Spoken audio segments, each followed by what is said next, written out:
Hi everyone, myself Narayan sir from Saraswati International Academy Vapi. So dear student, जैसा कि हमारा chapter 6 thermodynamics now is going on and आज हम part 7 mains lecture number 7 में thermodynamics के जिन point पर discussion होगा हमारा, जिन पॉइंट को हम आगे बढ़ाएंगे वो है हीट कैपेसिटी. रूल्स के अकॉर्डिंग देखें तो बोर्ड ने इसको स्किप कर दिया है, बट एग्ज़ाम के लिए स्किप किया, अदर एग्ज़ाम के लिए नहीं. बोर्ड एग्ज़ाम स्कूल के एग्ज़ाम के लिए कैंसिल किया है, but that is the important heading है जो पार्ट है किसके, नीट और जेई के. तो जो अच्छे पॉइंट्स उनको साथ में कवर कर रहे हैं. बाकी नीट जेई क्लास में आपको परफेक्ट सारे पॉइंट्स बताए जा रहे हैं, उसमें कोई प्रॉब्लम नहीं है. सो स्टार्ट करते बेटा part 7 chapter 6 heat capacity. So student point start करते हैं और कुछ न्यूमेरिकल प्लस हेडिंग देखते हैं टाइम के अकॉर्डिंग. तो आज का टॉपिक हमारा पार्ट 7 में है हीट कैपेसिटी. हीट कैपेसिटी की बात करें तो एक इम्पॉर्टेंट हेडिंग है हीट कैपेसिटी. हीट कैपेसिटी का मीनिंग क्या है और इसका मतलब हेडिंग का ऑरिजिन का रीज़न क्या है वो मैं बता दूं कि इंथाल्पी से रिलेटेड है. बोलते हैं enthalpy is a state function. Enthalpy is a state function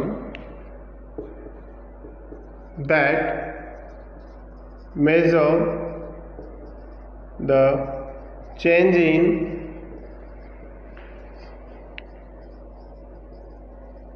heat energy, that measure change in heat energy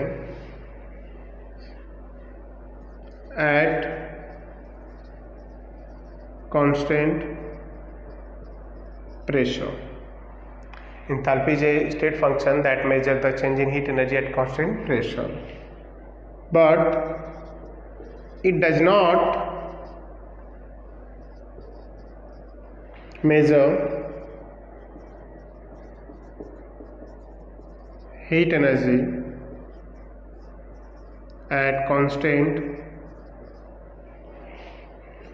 volume.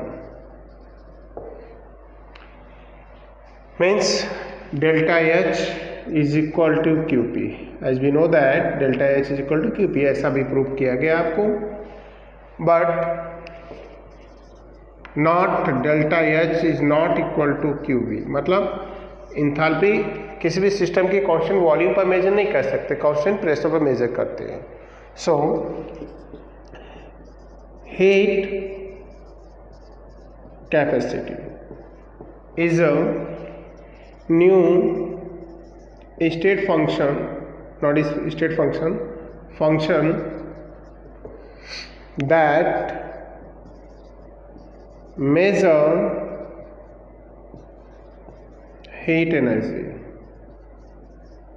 at constant heat energy of a system, heat energy of a system at constant pressure as well as constant volume, at constant pressure as well as that as well as what is at constant volume. So heat energy of a system, heat capacity is a new function that measures the heat energy of a system at constant pressure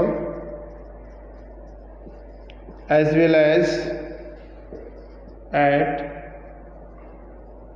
constant volume.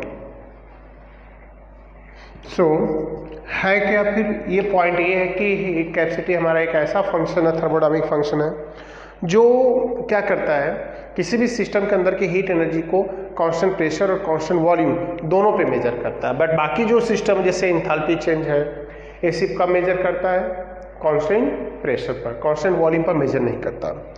तो the amount of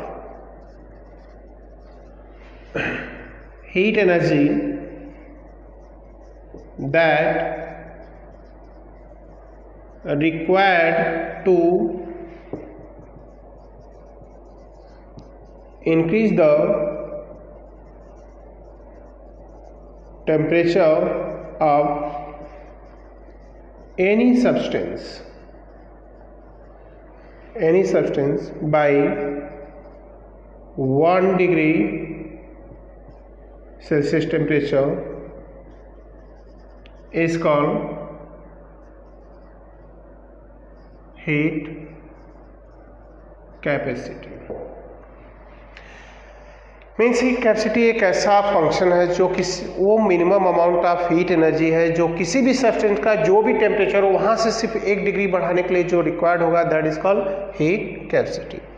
means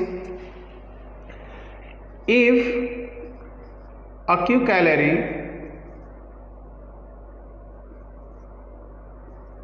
energy supplied to the system that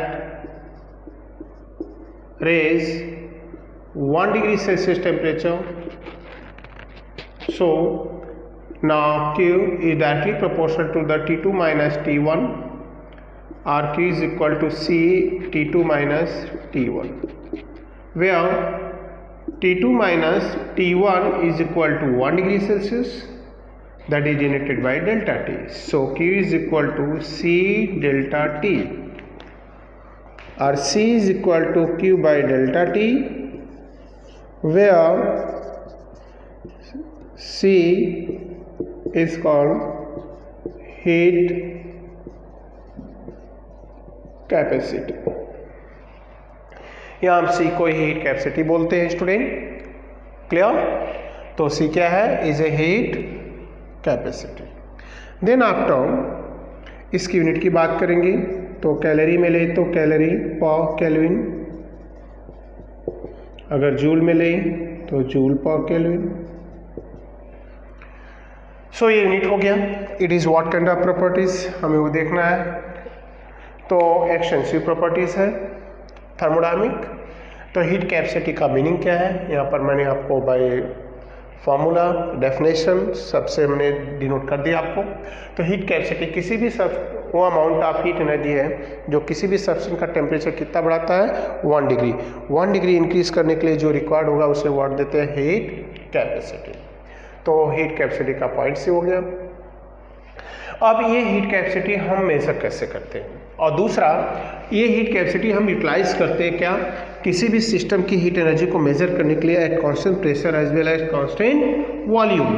सो अब इस point पे जाते हैं और बात करेंगे हम यहाँ पर heat capacity at constant pressure. Constant pressure पर कैसे डिनोट करेंगे, ये डिनोटेड बाय Cp, मतलब Cp is equal to Qp by delta T. मतलब हीट कैपेसिटी कांस्टेंट प्रेशर पर by this way, and heat capacity at constant volume at constant volume. Cv is equal to Qv by delta T. Means heat capacity को जो हम constant pressure constant volume पे measure करते हैं, like two way, ये इनका formula हो गया। अब हम पढ़ेंगे जिस पॉइंट पर हमारा डिस्कशन चलेगा वो है type of heat capacity.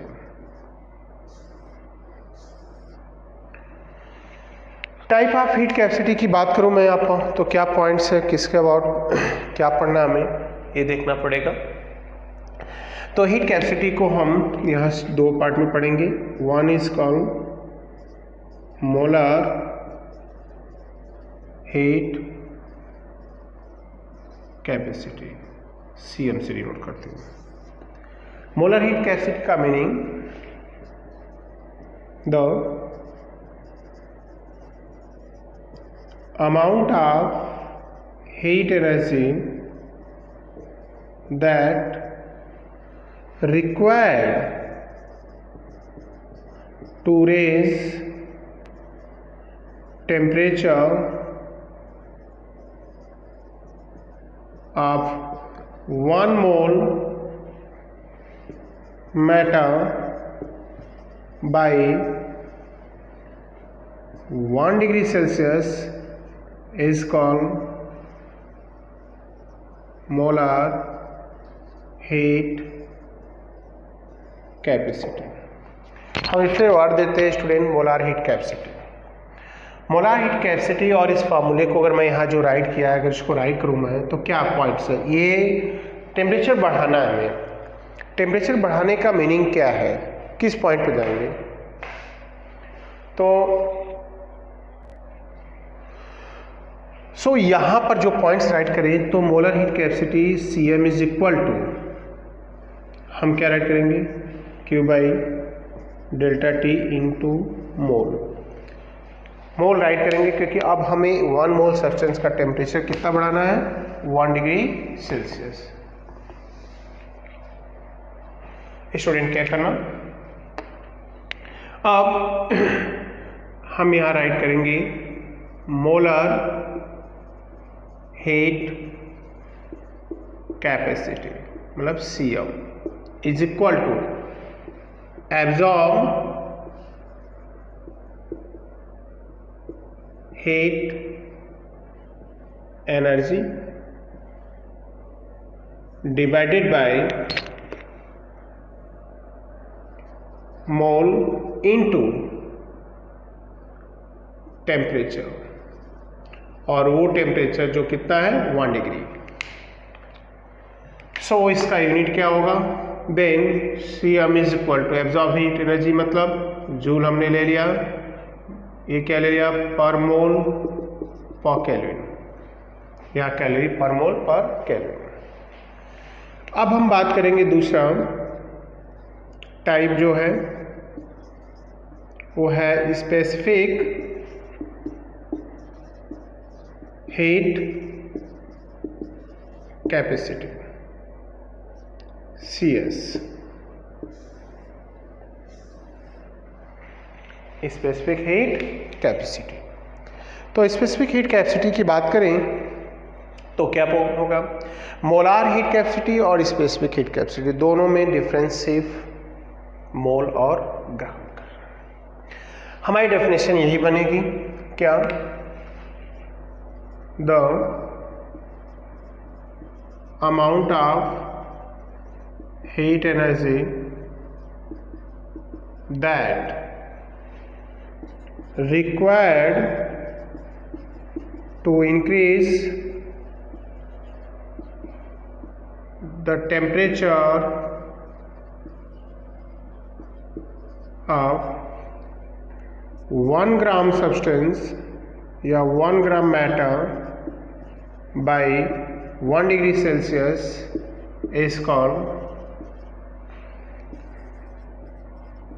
specific heat capacity. अब CS इज इक्वल टू हम राइट करेंगे क्या? Q by gram substance into temperature मतलब joule per kelvin per gram, that the unit.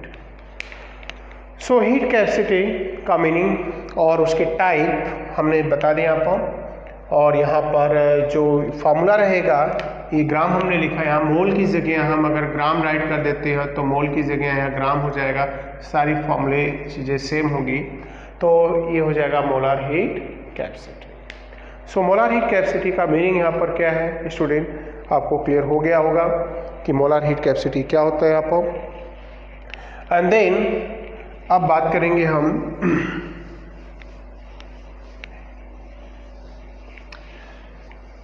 Mayor equation की बात करेंगे हम। मेयर इक्वेशन साइंटिस्ट मेयर ने heat capacity at constant pressure और heat capacity at constant volume के बीच में एक क्वांटिटेटिव रिलेशन दिखाया यहाँ पर, तो हम उस पर डिस्कशन चलेगा स्टूडेंट। तो अगला points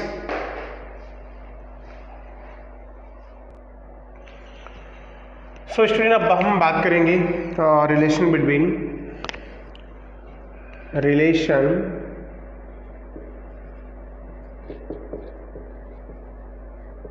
between Cp and Cv, relation between Cp and Cv. तो Cp and Cv क्या है? Cp is the heat capacity of the system at constant pressure and Cv is the heat capacity of the system at constant volume. क्योंकि heat capacity जैसा हमने पहले आपको बताया एक ऐसा फंक्शन है, एक ऐसी थर्मोडायनामिक प्रॉपर्टीज है जिससे हम किसी भी सिस्टम की अंदर की heat energy at constant pressure के साथ साथ कांस्टेंट वॉल्यूम पर भी मेजर कर सकते हैं। तो इन दोनों के बिटवीन कैसा क्वांटिटेटिव रिलेशन है, और इस रिलेशन को साइंटिस्ट मेयर ने दिया, जिसलिए इसको अदर नेम हम मेयर इक्वेशन भी बोलते हैं। तो ऐसा तो नहीं होगा मतलब केमिस्ट्री में इसका नेम, बट फिजिक्स में इसका नेम मेंशन किया है, Mayer equation. And then Cp और Cv के रिलेशन से mono di tri atomic gases के लिए पॉइसन साइंटिस्ट ने निकाला इसको, पॉइसन ने निकाला कि कैसे कैसे क्या रेशियो होते हैं, वो मैं राइट करूंगा, बट उसकी डिटेल ज़्यादातर आपको फिजिक्स में भी मिलेगी और जेईई की क्लास में मिलेगी। सो relation between Cp and Cv, Cp and Cv की बात करें तो हम राइट करेंगे यहाँ पर heat capacity at constant pressure, heat capacity at constant pressure, Cp is equal to Qp by delta T, or Qp is equal to Cp delta T, where student, as we know that change in enthalpy at constant pressure will become equal to the heat energy lost by system or gained by system at constant pressure. ये points हमने देखा। अब इस value को यहाँ put कर देते हैं, तो delta H is equal to Cp delta T हमारा हो गया इक्वेशन नंबर 1। अब राइट करेंगे क्या? Now heat capacity at constant volume, तो हम राइट करेंगे क्या? Cv is equal to Qv by delta T and then Qv is equal to Cv delta T, but where change in internal energy of the system, the change in internal energy of the system will become equal to the what is heat energy lost by system or gained by system at constant volume. क्या? The change in internal energy of the system will become equal to the heat energy that lost by system or gained by system at constant what is volume. तो ये होता है। अब इस value को यहाँ put कर देते हैं, तो delta U is equal to हमें मिलेगा Cv डेल्टा T और इक्वेशन नंबर 2। तो हमने heat capacity at constant pressure और कांस्टेंट वॉल्यूम पर लिख दिया। हम जा रहे हैं अकॉर्डिंग टू कहाँ से? From ideal gas equation, Pv is equal to nRT, n का वैल्यू हमने ले लिया कितना? 1 मोल।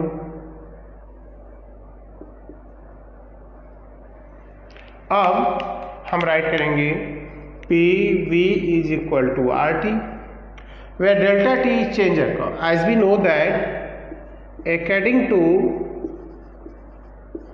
चार्ल्स लॉ, जिस सिस्टम पर हमने इक्वेशन राइट किया है उसमें चेंज इन टेम्परेचर दिखा है स्टूडेंट, तो टेम्परेचर चेंज होगा तो V डायरेक्टली प्रोपोर्शनल T, मतलब डेल्टा V होगा तो that is direct delta T, तो P delta V is equal to R delta T, equation number 3।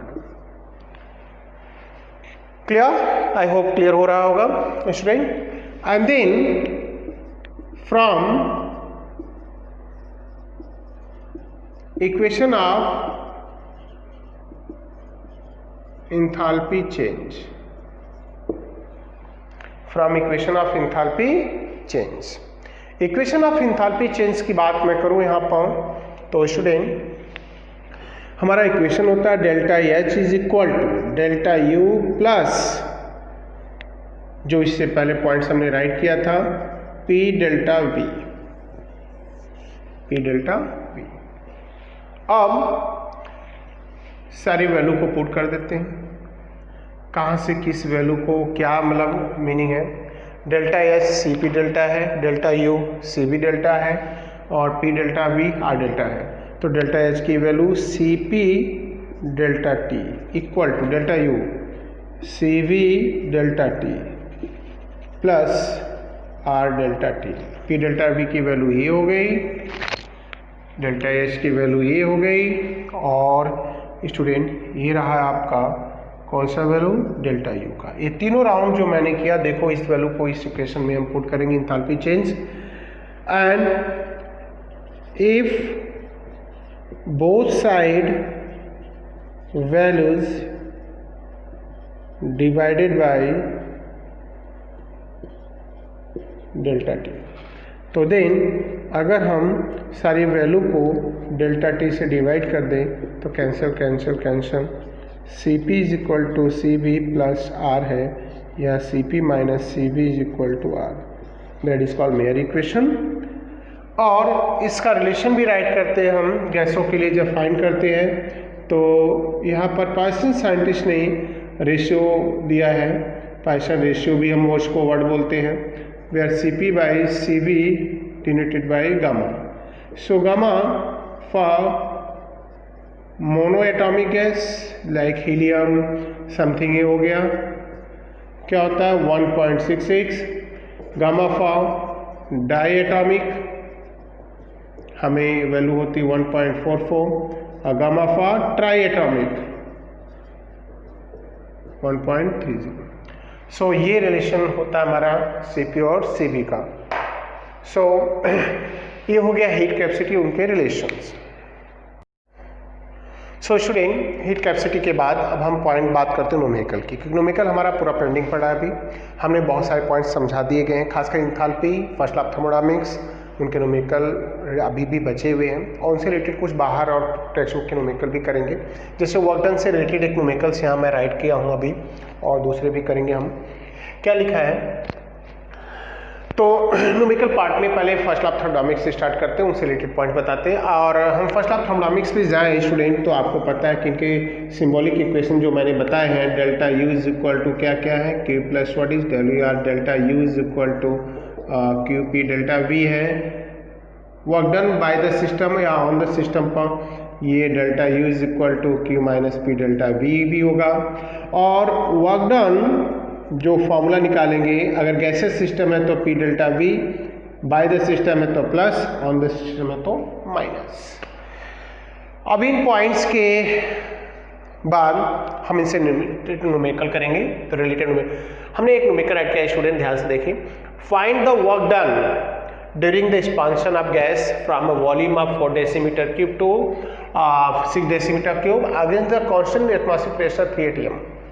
बोल रहे हैं कि एक वेसल है जिसका वॉल्यूम इन्होंने रखा है V1, वो है 4 dm क्यूब। एक्सपांसन होता है, बड़े वेसल में जाता है, और इसका वॉल्यूम V2 हो जाता है 6 dm क्यूब।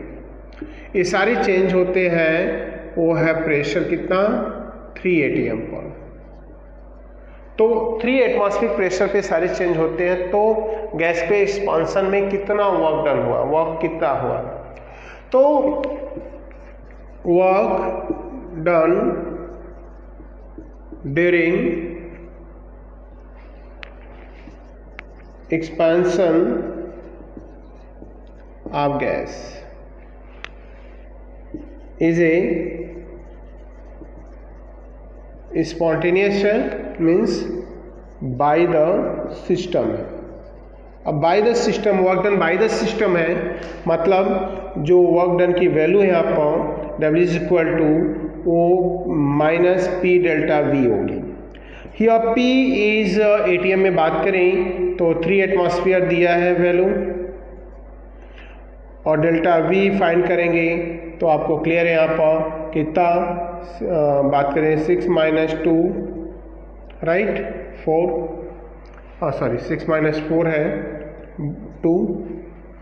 तो यहाँ पर अब हम ये वैल्यू निकालते हैं तो W इज इक्वल टू फॉर्मूले के according minus pressure 3 change in volume 2 this one is किस में है ये 3 ATM में है और ये 2 किस में है डेसीमीटर क्यूब मतलब लीटर में है।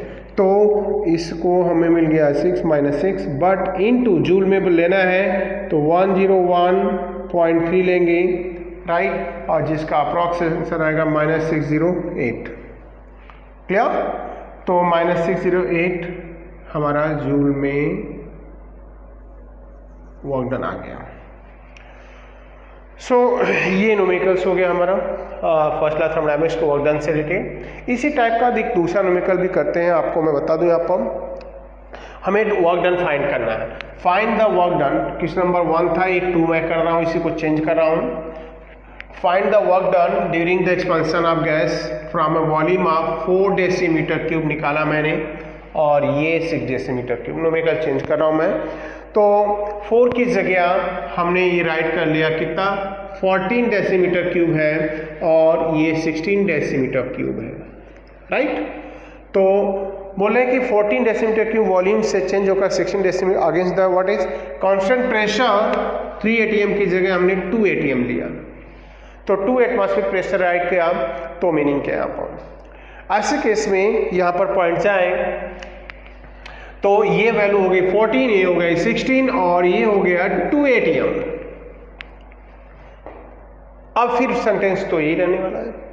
वैल्यू की बात करें तो ये 16 है 14 और फिर डिफरेंस वही आएगा। एटमॉस्फेरिक प्रेशर हमने कितना ले लिया 2। अब यहाँ आएगा 2 तो ये हो जाएगा 4 और फिर जिस पॉइंट की बात कर रहे हैं हम यहाँ पर इनका कैलकुलेशन करें तो अप्रॉक्स वैल्यू जो आएगी वो -40 ध्यान रखना -405.2 राइट जो आएगी अप्रॉक्स जूल में राइट। तो ये जूल। सो ये हो गए फर्स्ट लॉ ऑफ थर्मोडायनामिक्स के वर्क डन के बेस पर numericals. So question number 3 that related to the first law of thermodynamics, a system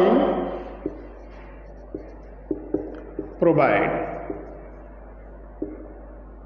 100 joule energy.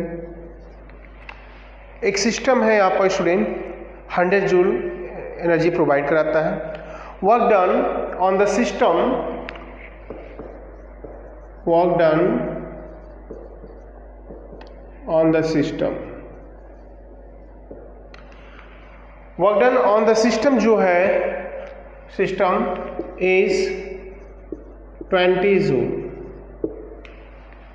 Work done on the system क्या है 20 joule. So then calculate the change in internal energy. मतलब system कितनी energy रखता है student, बोला 100 joule energy provide करा सकता है और जो वर्क डन है ऑन द सिस्टम है 20 जूल। हमें change in internal energy find करना है। तो चेंज इन इंटरनल एनर्जी की बात करें यहाँ पर तो चेंज इन इंटरनल एनर्जी क्या होगी क्लियर। तो चेंज इन इंटरनल एनर्जी की बात करें तो अकॉर्डिंग टू